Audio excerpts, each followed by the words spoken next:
আর বন্ধু তাড়াতাড়ি চল, মাল দেখতে গো। আরে বন্ধু, তুই এটা কিসে পাড়া দিছস? এটা তো ভূতের খাবার দিছে। আরে বেটা কি করছে, ভূত টুত কিছু খায় না, এগুলো ফাও কথা, চল। আরে চল। বন্ধু, ও তো সকালবেলা একটা ঘটনা ঘটে দিছে। আরে কি কস? সকালবেলা ও ভূতের খাবারের ভিতর পা দিয়ে দিছে।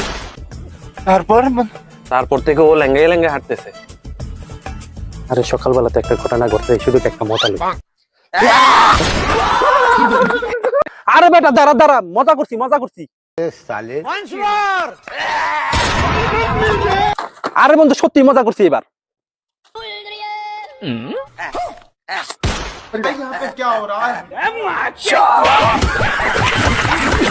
আরে বেটা এবার হাসাই বুঝতে ধরছে।